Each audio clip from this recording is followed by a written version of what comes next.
Bienvenidos alumnas y alumnos de tercer grado. Yo soy el profe Mayo, quien los orientará en esta su materia de Historia de México. El día de hoy les tengo un reto y les garantizo que van a aprender mucho acerca de nuestra historia nacional. El día de hoy veremos un tema muy interesante, que es México tiene soberanía. Pero antes de continuar, recuerda lavar tus manos constantemente y cuando salgas, utiliza cubrebocas en todo momento. Recuerda que al cuidarte tú, nos cuidas a nosotros. Bien, ¿ya tienes tus materiales preparados? ¿Papel y cuaderno? Muy bien. Imagínate que estás viendo tu programación o leyendo un libro y de repente llega alguien extraño a tu casa y te arrebata tu libro y te apaga tu televisor. ¿Qué sentirías? ¿Te gustaría? ¿Cómo reaccionarías? Pues bien, te explico. Cuando alguien ajeno a tu casa viene y te arrebata tus materiales, ¿sí? Te apaga tu televisor y te desprende tu libreta, ¿sí? Está violando tu soberanía. Pero, ¿qué es eso? ¿Qué es soberanía? Veamos. La soberanía hace referencia al derecho que tienen todos los pueblos y todos los países para decidir los asuntos de su gobierno, sin que intervenga una fuerza extranjera. De esta manera, México ha luchado por mantener su soberanía. Su soberanía debe de mantenerse siempre con respeto, pero para lograrla debemos echar un vistazo al pasado. Pero reflexiona conmigo con las siguientes preguntas. ¿Cómo se ha conseguido esta soberanía nacional? ¿Por qué es importante la soberanía en México? ¿Y cómo se garantiza la soberanía de nuestra nación? Pues bien, veamos. Como hemos mencionado antes, la soberanía es todo aquello, los derechos que se han logrado por mantener de los pueblos y las naciones. Pero lo más importante de la soberanía es que es precisamente el pueblo el que hace valer sus derechos. El pueblo es el que ejerce y decide a sus representantes. ¿De acuerdo? Está tomando nota, ¿verdad? Muy bien, avancemos. Históricamente, para lograr la soberanía, México debió pasar muchísimos años de lucha. Debió pasar muchísimos acontecimientos, como por ejemplo, lo fue en la época de la conquista, ¿sí? Cuando vinieron los invasores europeos, ¿sale? Y de repente llegan a México Tenochtitlan, derrocan su gobierno y su reinado en el año de 1521. Así ellos tumbaron sus costumbres, sus leyes, sus tradiciones. Y de repente también ellos ejercen un poder sobrehumano para mantenerse firmes en sus convicciones. Por esta razón es de que los europeos faltaron al respeto, ¿sí? Y le quitaron su soberanía a aquellos pueblos indígenas. Pasados los años, resulta que estos invasores, estos españoles, ¿sí? Formaron la autoridad, organizaron su gobierno, impusieron su poder económico, su forma de vida, su administración en realidad. y fue la época de la colonia, que perduró hasta el año de 1821. En esta época hubo muchos cambios culturales, sociales, económicos y, ¿por qué no?, también hasta religiosos. Derivado de esto, los españoles entonces crearon nuevas organizaciones, nueva forma de vida, y que poco a poco la sociedad de mexicanos de aquel tiempo que se estaba generando se fueron adaptando. Pasados los años, la juventud del siglo XVIII, ellos creyeron que había falta de soberanía. Además, dentro del territorio había muchísimas injusticias. Había demasiada desigualdad. Para esto, veamos estas reflexiones. Para haber logrado y para fomentar este descontento, hubo causas internas. Las causas internas se basaron prácticamente en tres aspectos. En la desigualdad social, porque los ricos se hacían cada vez más ricos y no había oportunidad, además de toda la desigualdad y de toda la discriminación, porque ya había una sociedad muy clasista.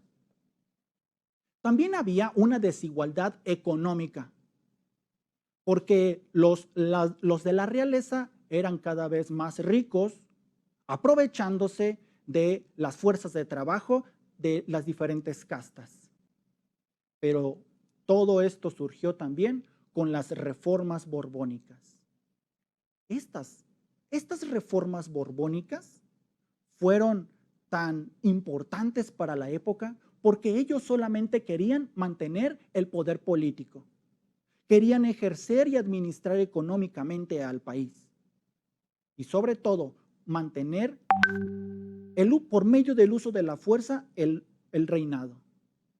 Y sobre todo, toda la desigualdad, pues obviamente se estaba incrementando. Había otras causas, las causas externas. Veámosla. Las causas externas también fueron base importante para el descontento social. Por ejemplo, en Estados Unidos se estaba fomentando, se estaba iniciando una independencia. La independencia inició en el año de 1777 aproximadamente. Mientras que también, por otro lado, se estaba dando en Europa una gran revolución, la Revolución Francesa, que fue en el año de 1789. Sin embargo, una ideología básica fue la Ilustración. La Ilustración era el despertar del ser humano, era mantener la razón más que sobre el poder divino. Además de que la Ilustración se cuestionaba el poder político de los reyes, pero sobre todo garantizaba la Ilustración aspectos como la libertad, como la igualdad en una sociedad muy compleja. Estos factores fueron determinantes para que la juventud de aquellos tiempos decidieran rebelarse ante los europeos. Pasado el tiempo, los criollos, mestizos, diferentes castas se organizaron preguntándose que nosotros, ¿por qué no deberíamos de ser independientes? Aparecieron figuras como Don Miguel Hidalgo y Costilla, los capitanes Allende y Aldama, pero también mujeres como doña Josefa Ortiz de Domínguez y también Leona Vicario. Fue entonces cuando también los mestizos y diferentes castas, ellos vieron una importancia en todos estos acontecimientos y estos levantamientos y se adherieron a este movimiento independentista. Fue así como a través de los años apareció un hombre un hombre importante en la historia nacional, a quien se le considera como uno de los principales ideólogos que redactó lo siguiente. Este personaje fue José María Teclo Morelos Pavón y Pérez, y redactó en el año de 1813 Los Sentimientos de la Nación. Como podrás ver en pantalla, aquí hay dos copias importantes de este documento. En el artículo primero dice, en el que establece en el artículo primero, cito, que la América es libre, independiente de España y de otra nación, gobierno o monarquía, y que así se sancione dando al mundo las razones. ¿Estamos poniendo atención?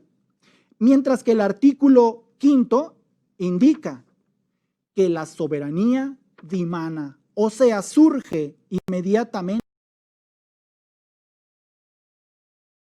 del pueblo y que solo quiere depositarla en el Supremo Congreso Nacional Americano, compuesto de representantes de las diferentes provincias en igualdad de números.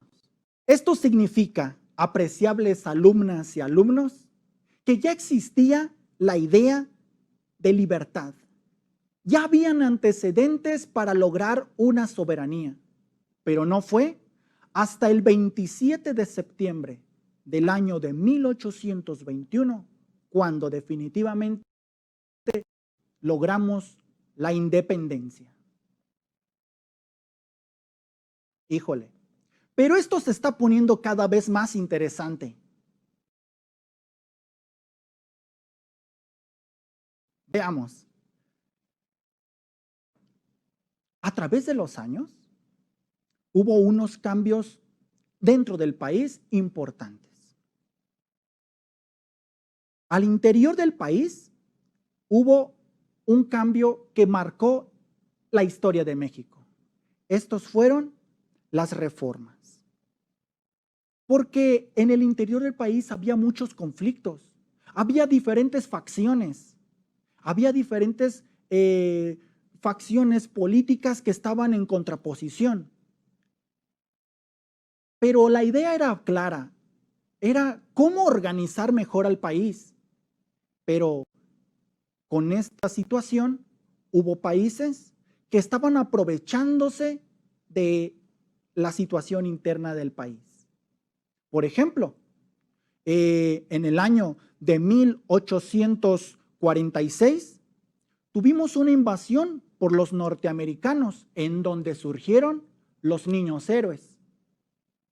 Posteriormente, en el año de 1862, hubo una invasión, la invasión francesa, que culminó con una batalla, que tú la conoces bien, la batalla de Puebla.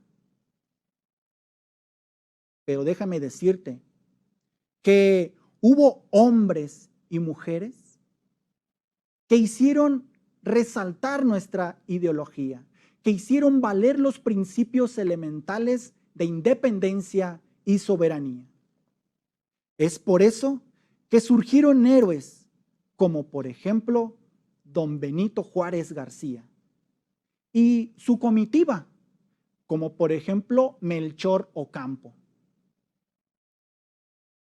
Ellos redactaron un plan y lo quisieron plasmar en la Constitución reformada del año de 1857.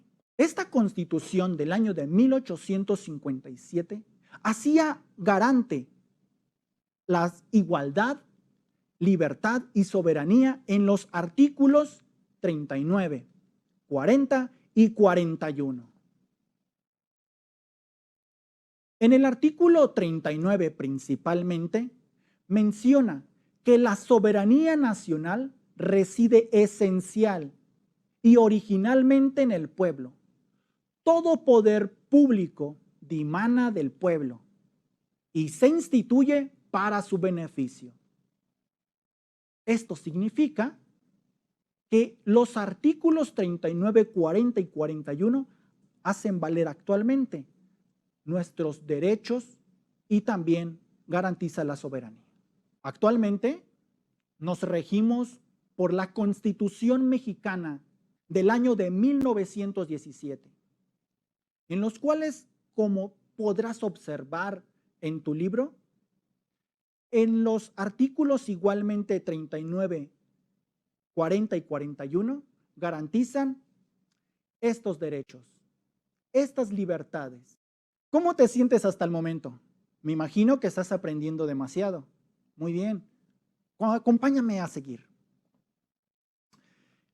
El país, como hemos mencionado, nos basamos y nos regimos por la Constitución de 1917. Pero vamos a otro punto interesante que tenemos que identificar y mantener siempre presentes. México tiene que desarrollarse con otros países, tiene que relacionarse también y sobre todo en el aspecto económico. Como podrás observar en la pantalla, México tiene que desarrollarse y relacionarse con el país de Estados Unidos, a quienes les exportamos más del 70% de diversos productos, bienes y servicios, y con quienes el gobierno mexicano han pretendido mantener relaciones políticas y comerciales que beneficien a ambos pueblos. Pero, pues, a veces resulta ser difícil. En la siguiente imagen te muestro también que tiene relaciones con China principalmente y algunos países europeos, donde te darás cuenta que México tiene una estrecha relación, ya que son ellos una buena opción para la diversificación comercial y una fuente importante de inversiones extranjeras. Pero sobre todo, México también tiene relaciones con nuestros hermanos latinoamericanos. Observemos. México tiene un cercano y constante intercambio de bienes y servicios con nuestros hermanos latinoamericanos, además de compartir cosas como la experiencia histórica, el idioma, la religión y la cultura, y han sido una buena opción para ampliar las relaciones comerciales. Estimados alumnos, como ustedes se podrán dar cuenta, mantener una estrecha relación con otros países es de vital importancia, porque así fortalecemos solidaridad entre países y nos respetamos mutuamente la soberanía de cada país. Como te diste cuenta, apreciable alumno y alumna, México tiene una importantísima y hermosa historia. Y hoy ya podrás explicar por qué México tiene soberanía. Y lo más importante es que puedes tú reflexionar y reflexionar con tu familia sobre este tema tan importante. Pues bien, de lo que has aprendido hasta este momento, te invito al siguiente reto. Pero antes, llama rápido a algún miembro de tu familia para que te acompañe a resolver la siguiente tabla. Como puedes observar en tu pantalla, hay 6 palabras clave: movimiento, soberanía, México, pacto, independencia e iniciaría. Quiero mostrarte rápidamente la tabla que yo hice en este momento. Ya sabes que soy más veloz, ¿sí? Donde te daré un ejemplo de cómo es el juego. Como puedes ver, en el centro de tu pantalla viene la palabra México y los recuadros, ¿sí? que justamente vamos a llenar con cada una de las letras según la palabra clave. Veamos la tercera, que se llama México. Bien, iniciamos. La primera letra es M.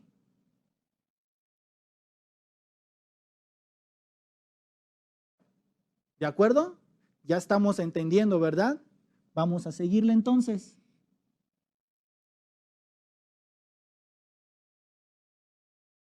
Muy bien. De acuerdo. Y así sucesivamente con las palabras clave, que te voy a dar unos minutos para que tú lo tengas bien presente y escrito en tu cuaderno. Veamos la imagen. Te daré unos minutos para que escribas en tu cuaderno la tabla. Mientras la transcribes, te invito a que luego de la clase platiques con tus familiares sobre este tema y les preguntes sobre si conocían el término de soberanía. Pero estaría genial que tú y tus familiares reflexionaran y básicamente tú vayas tomando nota de sus comentarios. Eso te ayudaría muchísimo en tu autoaprendizaje. ¿Cómo vamos? ¿Terminaron? Muy bien. ¿Qué te pareció el juego? ¿Difícil? ¿Sencillo? Interesante, ¿no? Hoy has logrado entender por qué México tiene soberanía. Y básicamente vas a pasar información elemental sobre por qué México ha logrado esta parte importante de la soberanía nacional. México tiene un montón de historia y México es tuyo. Y hoy más que nunca debemos estar unidos como un país solidario, como un país más unido con el contexto histórico que estamos padeciendo. Aún falta muchísimo por escribir en nuestra historia nacional. Y tú, estimado alumno y alumna, eres parte importante. Recuerda que la historia más importante es la que haces tú. Nos vemos en el siguiente tema.